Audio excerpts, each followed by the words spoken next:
by Babyface Writes.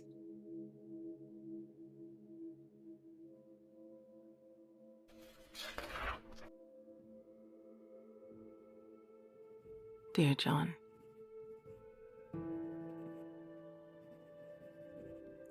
I don't know how this may happen to reach you, whether it's from a letter or an email or a text, but if you see this, please take your time. I don't know what situation you're in, but I sincerely hope it's better than mine. I can feel the carrots in my blood already, so my hours are numbered. Staff does say that it should reach you instantly, so please write back as soon as possible.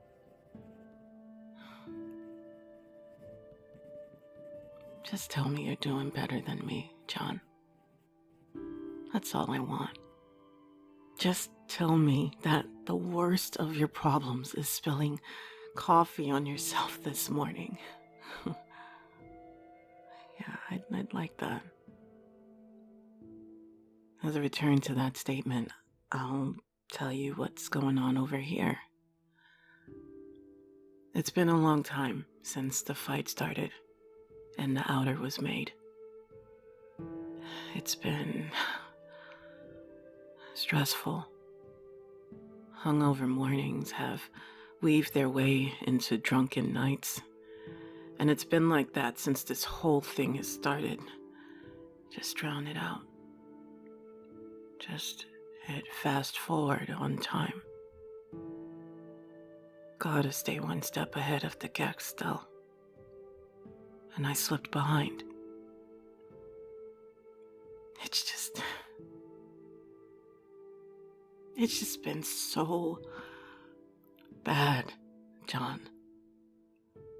The roads are ripped off limbs and severed heads piled on top of mangled torsos and half-eaten eyes. The places that you want to be are the graves in your yard outside, back when you had enough time to actually bury the bodies.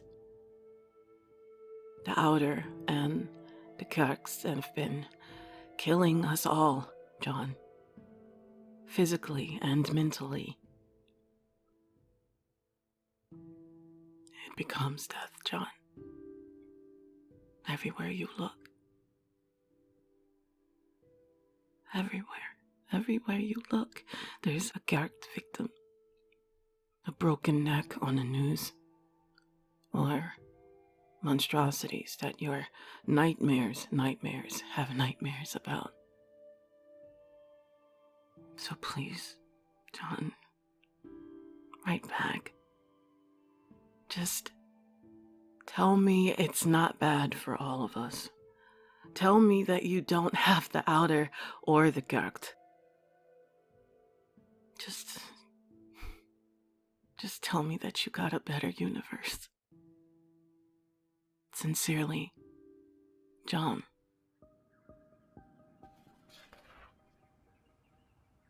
A letter to my husband by Certain Shadows.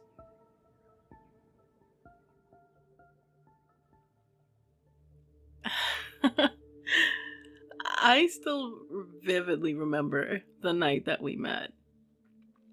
The handsome angle of your jawline. The glimmer in your dark eyes when you smiled. The way you laughed at my clumsy jokes despite my obvious nervousness.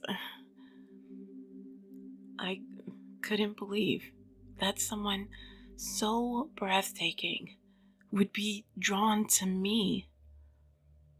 I know it likely sounds cliche, but before we began dating, I never knew it was possible for a person to feel such overpowering happiness. Living alongside you was like wandering through a spectacular dream ripe with joyous moments. My hands trembling as you slid a diamond ring onto my finger. The handwritten vows we exchanged at our wedding. Champagne bubbling on my tongue as we celebrated our nuptials. Perfect is an overused word, but it's the only one that can adequately describe the early days of our marriage.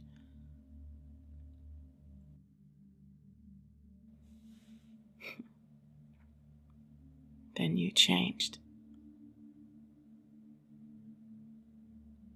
In the beginning, I made excuses for you. You worked long hours and were often tired. So what if you sometimes called me cruel names or angrily tossed the dinner I'd spent hours preparing into the garbage can? Or became livid if I talked to my mother on the phone for more than 2 minutes? I was certain that you didn't actually mean any of the unkind things that you said, and you were always so apologetic afterwards. I brushed off anyone who expressed concern because they didn't know you like I did. When you demanded that I quit my job, cut everyone else out of my life, and focus solely on you, I admit that I was deeply saddened. Still, I complied. I just didn't want to make you mad again. Moving abruptly without even telling my mother to a far-away rural place where I didn't know anyone and no one knew I existed cracked my heart in half.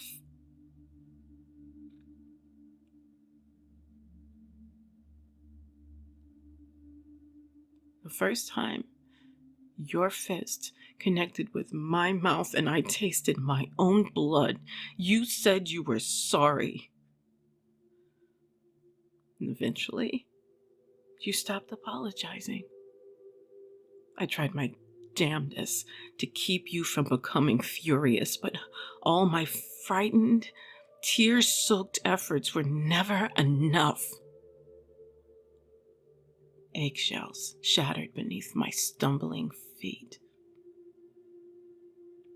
Life decayed into ugliness and pain where there had once been beauty and hope. When I finally summoned enough courage to leave, I didn't get far before you found me.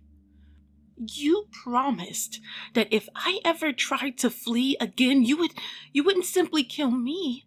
You'd violently murder my mother and force me to watch. I knew you weren't lying. That's why I put the drugs in your morning coffee. That's why you woke up chained inside this tiny, windowless, padlocked room with only a dying flashlight and my letter to keep you company. That's why you'll stay there until I grow bored of jamming food trays through the thin gap at the bottom of the door and starvation withers you away into nothing. Don't bother screaming, my love. No one else is going to hear you. There's only you and me, just like you wanted. Till death do us part.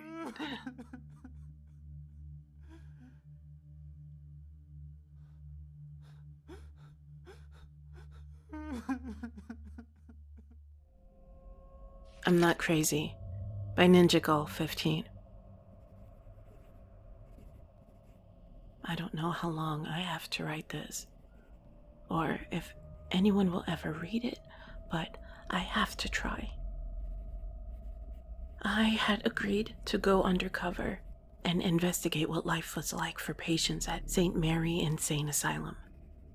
I could spend a week there, record my findings, and then work would return with the necessary documents to get me released to finish the story. It's been 2 months. The patients here are either as sane as I am or completely gone, acting irrationally and living in a fantasy world. When I tell them I don't belong there and explain my story, they laugh at me, saying they've heard every line in the book. One woman screams at the moon all night. The orderlies give her horse tranquilizers when she gets too active. A man claiming to be homosexual is electrocuted every 3rd day, although I don't think it's done much for his condition. An older woman kept forgetting where she was and panicking when the real world of this dirty asylum set in. They took her to a back room, and she'd been in a daze ever since. I mean, Christ, it's 1962. We should have better, more modern techniques for helping mental illness. They lock people in dark rooms to calm them down, and rats run down the hallways and nibble on us at night. I've seen every fellow patient here be beaten for minor infractions. I have to get out. I have to tell the world what's really going on here. These people are much worse off than they started. I'd be shocked to find anyone has improved in these conditions. I've tried to escape 2 times already. Once I hid my pills under my tongue, disgusted at the taste as they dissolved a little, and tried to creep down the hallways when people were asleep. It almost worked, but an orderly noticed me, beat me, and tossed me into solitary for 2 days. The second time, I punched a guard out and almost made it out, but of course the front door would be locked at night. I was stupid. The guard regained consciousness, threw me in a spare room, and beat me bloody, laughing that nobody would believe a crazy woman. And they were right. My report went nowhere, and my newest trauma went untreated. I'm writing this outside the back room. They caught me on my 3rd attempt and told me it would be my last. I snuck to the phone and called my office, begging them to come get me. They laughed. The man in charge had forgotten all about me. Something about staff restructuring. The paperwork was long gone. They'd have to write it all up from scratch. The room I'm outside has 1 chair, straps, and an ice pick lying next to a hammer. I hope they come soon. I'm not sure how much of myself will be left when they get here. Final message by Certain Shadows.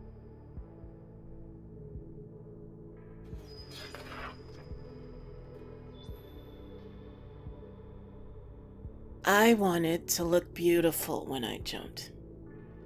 I put on my new dress, applied my favorite red lipstick, and made my way towards the tower. I admit that I was afraid to die, but the thought of living seemed far more hideous. My love now loved another, and the heartache had become too much to bear. I could not go on without him, even if it meant bringing my own life to a shattering end. My hair danced in the breeze as I stood on the tower's balcony. The ground below me looked insignificant and meek. Cars, buildings, people scurrying along the sidewalk like aimless ants.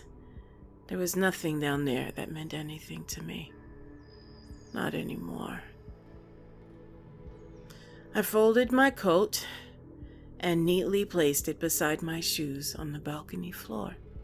I didn't include a note with my belongings, for I knew not a soul who would care enough to read it, except the one who had once loved me, and already I had given him a broken heart's worth of words until I had none left in me. I had no desire to leave the rest of the world a spiel riddled with emotion or an assurance that there was nothing anybody could have done to prevent what I planned to do. All I wanted was to no longer feel the terrible pain that ate away at me with every breath I drew and rendered me unrecognizable even to myself. I had one leg swung over the railing when my phone rang. I climbed down and plucked it from my coat pocket. It was him, the man I loved.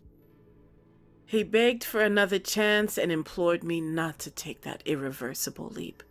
"I'll do anything," he pleaded, "if it means you'll come back." I sobbed. How long I had waited to hear those words, and how unfair it was that he finally spoke them now. I wanted so badly to believe him, but how could I? He had betrayed me with a woman I thought was my friend and showed no remorse even as I wept. How could I trust a single word that spilled from his traitorous lips, no matter how deeply I yearned to kiss them one last time? The answer was as simple as it was agonizing. I couldn't. I dropped my phone, ran to the railing, and flung myself over it. In the seconds between the leap and my body slamming onto the asphalt, I thought of the envelope I had left earlier that day at the house we once shared.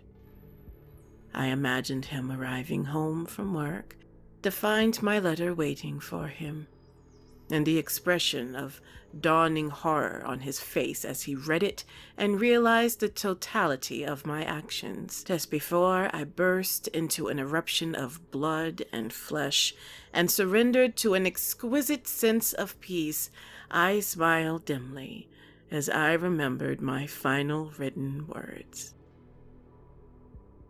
"Only I know where she is."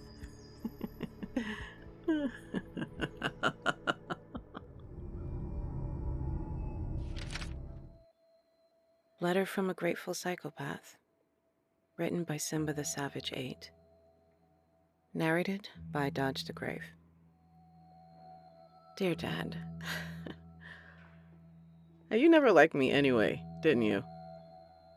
Don't deny it. I saw it since we first met. I was 10 at the time. My real dad had run away like a coward with his tail between his legs. He didn't want anything to do with me anymore. When you came, I was overjoyed.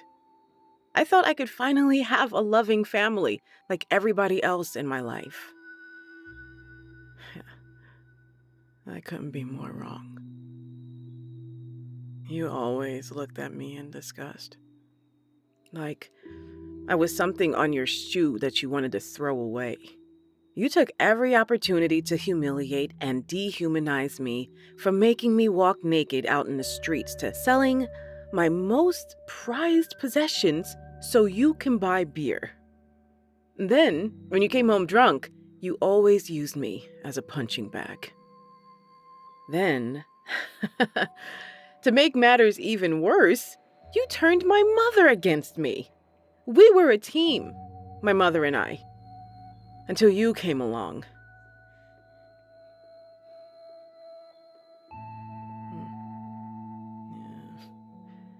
You lured her over with compliments and presents. You twisted my words to make it your truth. Warned her about me. And she fell for it. Hook, line, and sinker. She started punishing me for the most minor of things. Started kicking me out of the house more often for no reason. And I wandered around the streets, cold and hungry. Stared into the windows at families laughing in front of the fireplace and sharing a meal. Well, Dad, when you kick a dog, the dog always bites back. Who do you think really killed the love of your life? It was so easy.